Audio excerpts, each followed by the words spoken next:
Hello बच्चों, मैं जयनाथ राही, जीव विज्ञान शिक्षक, किसान इंटर कॉलेज बरहनी चंदौली। बच्चों, आज हम कक्षा 11 के विषय जीव विज्ञान के अंतर्गत पाठ तीसरा है वनस्पति जगत। उसके अंतर्गत आज हम पढ़ेंगे क्या? आवृतबीजी पादप, जिसको हम बोलते हैं एंजियोस्पर्म। आवृतबीजी पादपों में पुष्प पाया जाता है, इसीलिए इनको पुष्पी पादप या फ्लावरिंग प्लांट्स कहते हैं। पुष्प के अंदर ही इनके परागकण एवं बीजाणु क्या होते हैं? विकसित होते हैं। इनमें जो बीज होता है फलों के अंदर अर्थात अंडाशय में उपस्थित होता है, इसीलिए इसे बोलते हैं आवृतबीजी पादप। यह पादप जगत का सबसे बड़ा वर्ग है। सबसे छोटा जो आवृतबीजी पौधा है वो उल्फिया है, जबकि सबसे बड़ा जो है यूकोलिप्टस है। इसकी लंबाई 100 मीटर से अधिक हो सकती है।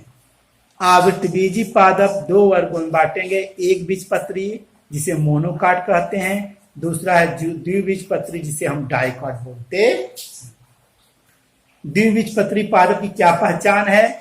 उनके बीज में दो बीजपत्र होते हैं। जब हम अरहर का दाल या चना का हम लोग खोलेंगे, उसमें दो ऐसे दाल पाए जाते हैं, उसी को बीजपत्र बोलते हैं।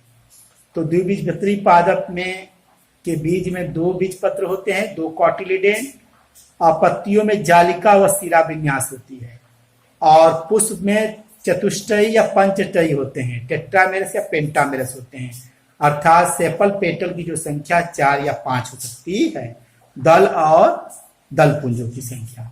जबकि एक बीजपत्री पादप क्या पहचान है? बीज में एक बीजपत्र पाए जाते हैं, पत्तियों में सिरा विन्यास होगा, समांतर सिरा विन्यास, टेट्रामेरस पुष्प पाए जाते हैं, अर्थात जो पुष्प के अंग है वो 3 होंगे। पुष्प में लैंगिक अंग पाए जाते हैं। लैंगिक अंग के रूप में क्या है? पहला है नर भाग, नर लैंगिक अंग जिसे हम बोलते हैं पुंकेसर।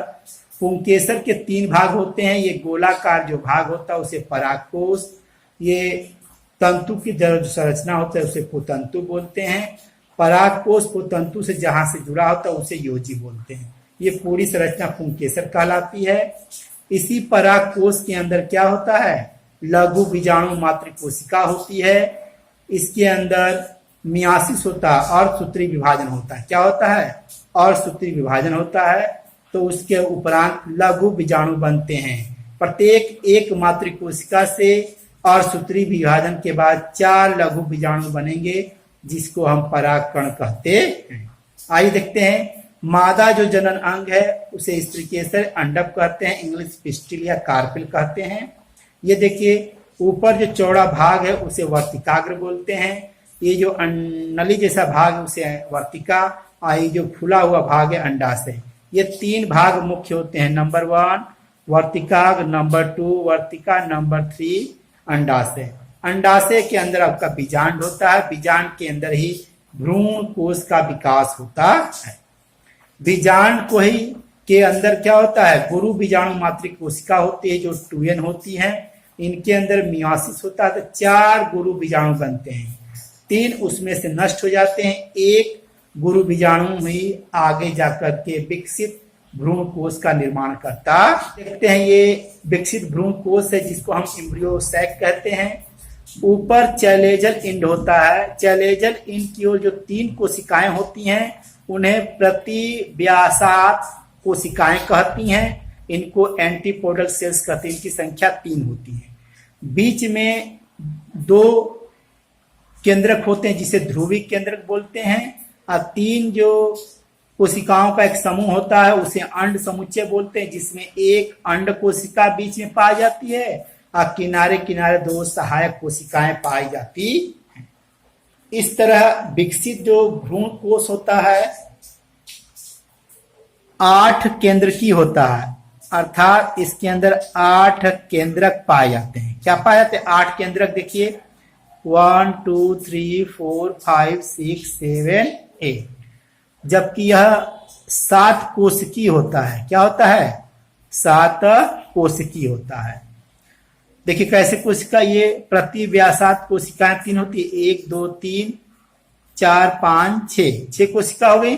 अब बीच में सेंट्रल कोशिका होती है, केंद्रक कोशिका होती है, केंद्रीय कोशिका होते हैं। इस तरह 7 कोशिकीय अवस्था होता है, जबकि 8 केंद्र की अवस्था होता है।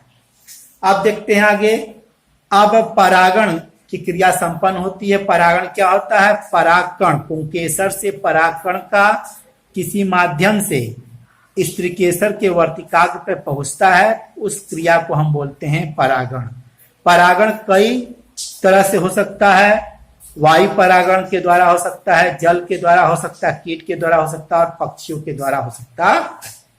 जब परागकण क्या होता है? वर्तिकाग्र पर पहुंच जाता है तो वहां पे पराग नली का निर्माण करता है, जिसके अंदर 2 नर युग्मक बनते हैं। यहाँ पे देखिए, सबसे पहले उड़ करके परागकण यहाँ पे आ गया, हम यहाँ 1 दर्शाए हैं। यहाँ पे कुछ जलीय पदार्थ, सुगरी मटेरियल, चीनी युक्त मटेरियल को ये सोख करके इसका जो परागकण क्या बनाता है? पराग नली का निर्माण करता है। इस पराग नली में 2 नर युग्मक होते हैं। यह पराग नली क्या होती है? वर्तिका से होते हुए कहाँ आती है? अंडाशय में। अंडाशय के बाद कहाँ प्रवेश करती है? बीजांड में। बीजांड के बाद प्रवेश कर जाती है भ्रूण कोश में। यहाँ पे अपने 2 नर युग्मक छोड़ देती है। अब देखते हैं आगे द्विनिषेचन की घटना होती है, डबल फर्टिलाइजेशन बोलते हैं। पुष्पी पादपों में यह अद्वितीय घटना है, यह केवल पुष्पी पादपों में पाया जाता है। आइए कौन कौन से 2 निषेचन है।